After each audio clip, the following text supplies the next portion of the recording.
Bison Media Zone on WDAY Extra. And welcome, everybody, to the Bison Media Zone. We're in our main studios today because we got a really cool interview on tap, which we can't wait too much longer for, as it's been a busy week for former Bison coaches over the last week. Connor Riley, of course, getting a job with the Dallas Cowboys to coach their offensive line. And then just a couple days later, we found out that former Bison running back and offensive coordinator Tyler Roehl is heading to the National Football League as well. Yesterday, it became official. He'll be coaching the tight ends with the reigning NFC North champion Detroit Lions. I had a chance to visit with him late yesterday afternoon on this whirlwind of going from Fargo to the NFL.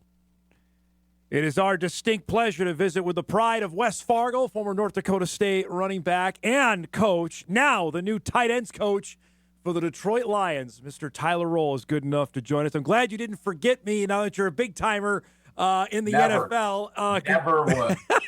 Congratulations. Just give us the lowdown. How did this come about? Oh, man. Go back, about a week and a half, 2 weeks ago. And, initial meeting with Coach Dan Campbell was at Pro Day 3-4 years ago. And just have stayed in touch.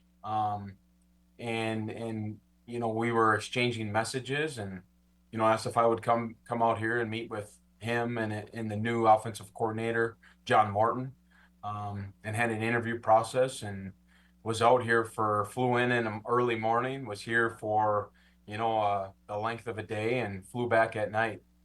And, more of, get to know, football philosophy, technique. Wasn't quite sure on what the coaching position was going to be, whether it was running backs or tight ends or what have you. And I felt like it went well. And at the end of the day, ended up offering me the job. And, sometimes, in life, you're not out searching for a job, but the job finds you.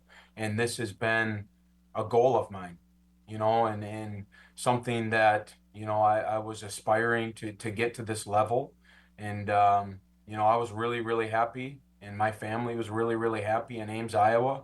But this is just an opportunity that we couldn't say no to. So from what I'm understanding, then the genesis of you and Coach Campbell was in Fargo, North Dakota at a pro day? Yeah. Wow. And I want to say I think it was Trey Lance's pro day. Okay. I'm quite sure. And, just start talking off on the side, and picking each other's brains. And, that's where it started years ago. So he calls to offer you. I mean, what's going through your mind? I know it's an automatic yes, but what's going through your mind that this is going to happen? Yeah, honestly, I was on a flight. I was doing a long weekend away with my wife. It'd been a long season, yes. And then recruiting is in January. So finally get to take a little bit of a breath and just spend some time with my wife. But while we're in the air, I'm starting to get some text messages, and I'm like, well, I'll call you when I land. So I show it to my wife, and we start talking about, the what ifs and whatnot, and land and get offered the job. And there were a few other things. I'm not going to get into too much detail, but some other job opportunities that were going on right at the same time. So that evening was a long evening. And end up, I just felt really strong about the people here, the culture, the environment, the offensive philosophy and how they want to operate. And, how, I was able to be a part of and then do things at North Dakota State. Be able to have influence and value at the offense at Iowa State, and then being able to come here and have a position group in the NFL for your first job. That doesn't always happen, and being entrusted with Coach Dan Campbell's position group. I mean, he played tight end in the NFL. Right. So to be the position coach of that group is something that I'm not taking lightly. The fact you get to work with one of the best tight ends in the NFL, and Sam Laporta, I mean, what excites you about being able to get to work with these guys that are the very best at their craft?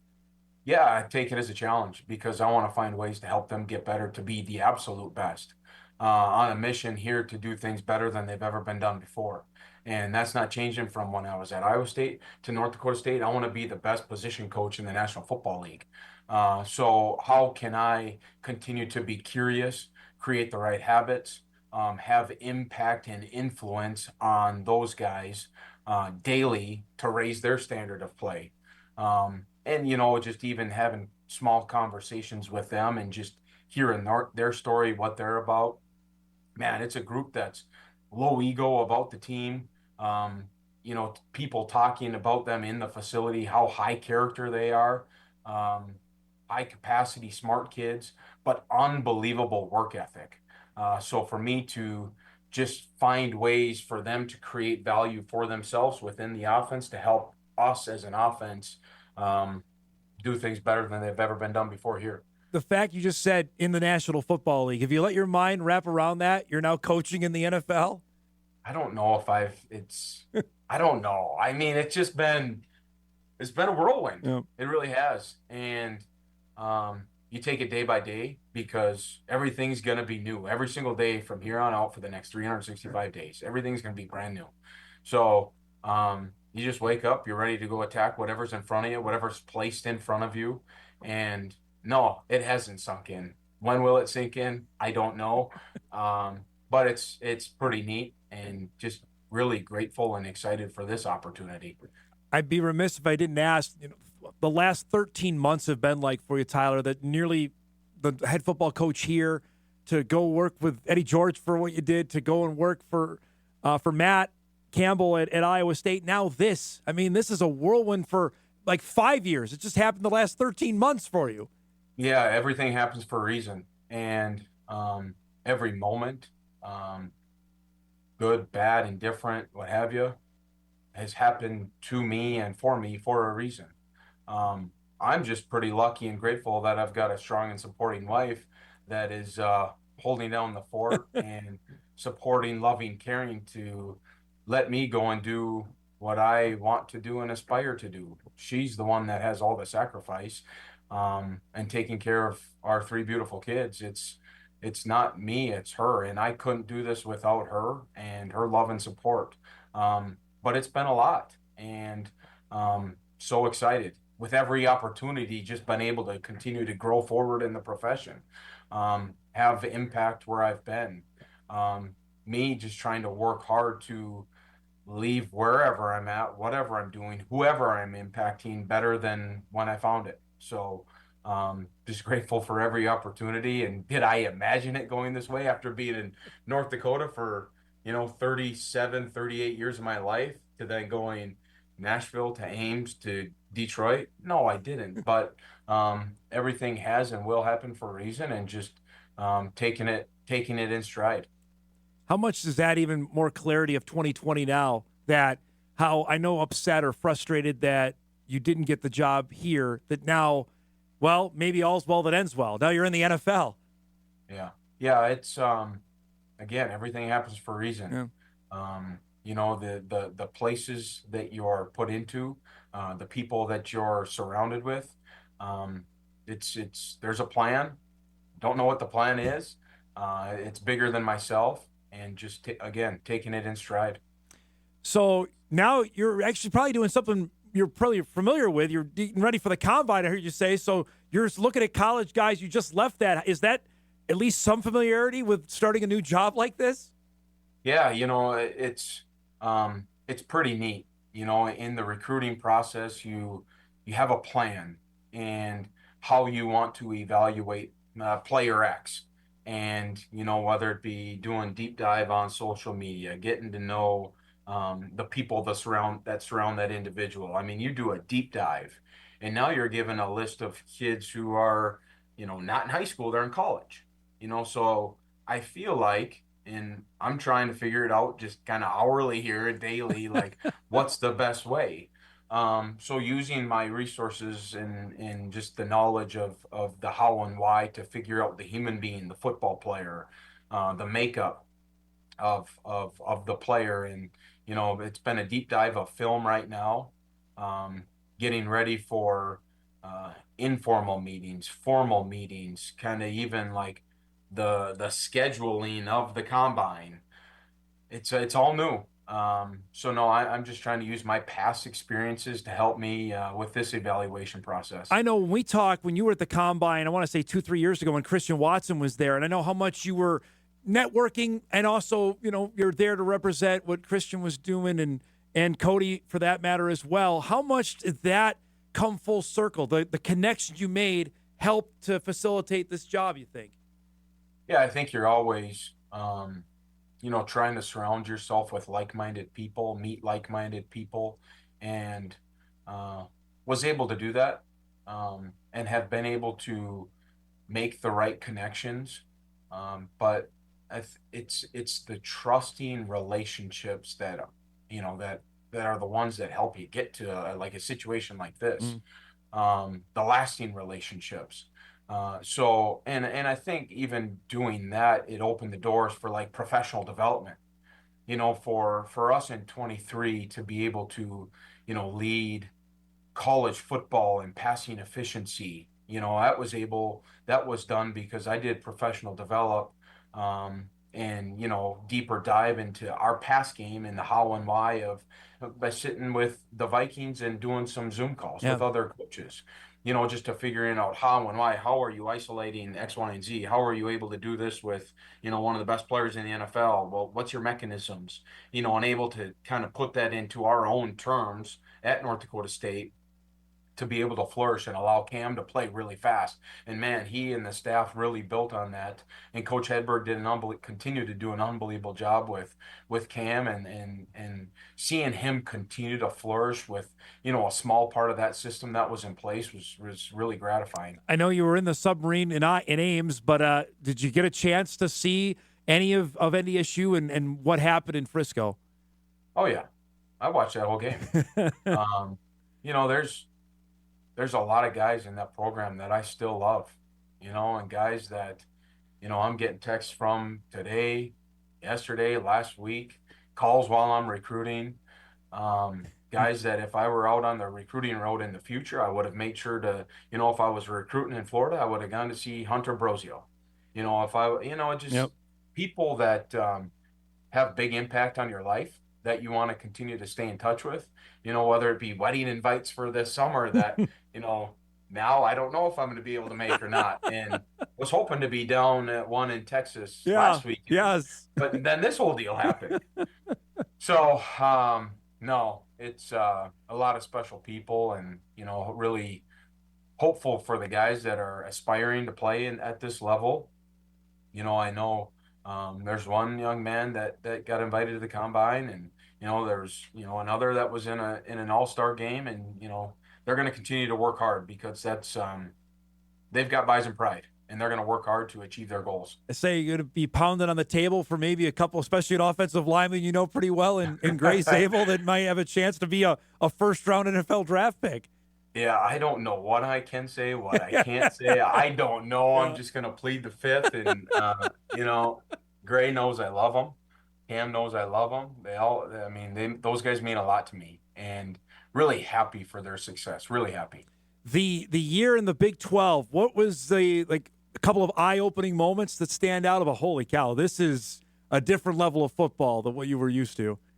Yeah, I'll just start kind of from holistically the program there at Iowa State. All I knew was North Dakota State and the head football coaches there, and then get to go to Iowa State and be under Matt Campbell, and someone who I feel like is an unbelievable leader of men, of people. To see him have that program, everyone is in alignment, know what they're supposed to do, working tirelessly on the mission that's at hand. Everyone's pulling the rope in the same direction. And the things that I learned just from a holistic view of a program and leadership of a program, of a team, of people, unbelievable to me. Unbelievable people. That's a special place. And again, really, really happy there. And they're going to be successful, whether I was there or whether I, wasn't there, because of the people there, because of those kids in that locker room.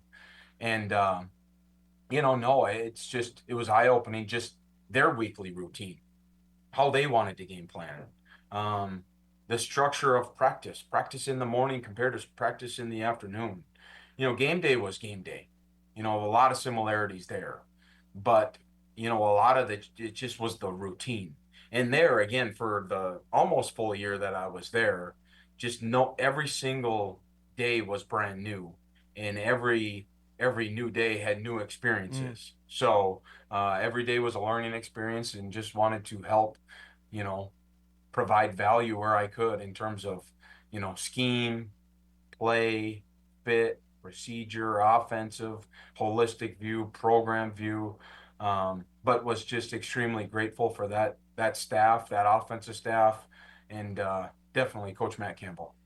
The interaction you had with Coach Kleiman, Coach Riley, the K-State game, what was that like for you? Was that surreal? Yeah, really cold out, so Yeah. big warm hug Yeah. to before the game. Man, it was great to see them. Yeah. It'd been a while. Yep. And what a fun game. I mean, two really, really strong programs. No, it was just really special to see them and just give them a big hug before the game. And then, to see Coach Riley have an opportunity. Yeah, I was going to say that. 2 weeks. So we got 2 NDSU assistants in 2 weeks going to the NFL. And I had to sit right next to him in the office. I mean, about that far apart for 5 years. Oh, wow. Happy for Connor, and he's worked his tail off. Did an unbelievable job at Kansas State. Did an unbelievable job at North Dakota State. But he's one of the really good ones in the profession, and happy for him and his family. All right, last thing before I let you go, and I really appreciate the time here. When you get out on the field for week 1, wherever that's going to be, and the Lions are going to be in a lot of high-profile games, what's going to go through your mind for week 1 as assistant coach in the NFL? Soak it in. But, before the game, I'm just going to be what I usually am. I'm going to be very consistent and help provide value where I can to help the Lions get a win. Last thing, because this is an important question everybody needs to know, are Donut Fridays going to continue in Detroit with you and your kids? You know what? That's a really good question. I don't know the routine yet. They need to. Yes, right. And you know what I need to do? So Sandy's was so grateful to ship some donuts to That's awesome. to Ames. I got to get back in touch with them because the team, the staff, the people in Ames, they love Sandy's Donuts. Now I got to work to get another shipment here in Detroit. There's nothing better. I tell people all the time, there's nothing better than a chocolate Long John with Bavarian cream. They are the absolute best without the peanuts. Yes. Oh, correct. Doesn't get any better. On a Friday with your kids, that's the line. I mean, they're expecting it, man. So you gotta whatever you gotta do, you gotta make that happen, right? No doubt. It's great to see you. Thanks so much for making time, bud. Congratulations, and thanks for giving us a few minutes today. Yeah, thank you. Appreciate all you do, and hopefully we can have some more of these. Pretty good stuff there with the now Detroit Lions tight ends coach. We'll come back. We'll wrap up the BMZ for this Wednesday right after this.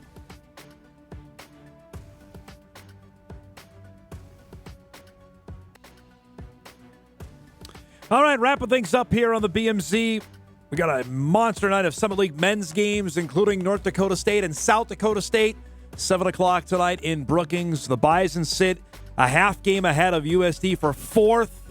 Huge week for NDSUs. They go to UND coming up on Saturday. We'll recap that coming up on tomorrow's edition of Hot Mike. The Bison women, they are on the road as well, and they've got some work to do after back-to-back losses to South Dakota State and UND. They go to Denver tomorrow, and then a trip to Oral Roberts on Saturday. They have not beaten the Golden Eagles since Jory Collins became head coach in 2019. They sit right now in 3rd, a full game and a half back of ORU. But if they're able to beat the Golden Eagles, they'll have the tiebreaker because they'll have swept ORU head-to-head. So we'll see what happens there. But Bison got to get things turned around there on the women's side right now, losers of 2 in a row. Don't forget our next broadcast is coming up on Sunday. South Dakota State, North Dakota State Wrestling, 2 o'clock on WDAY Extra for that.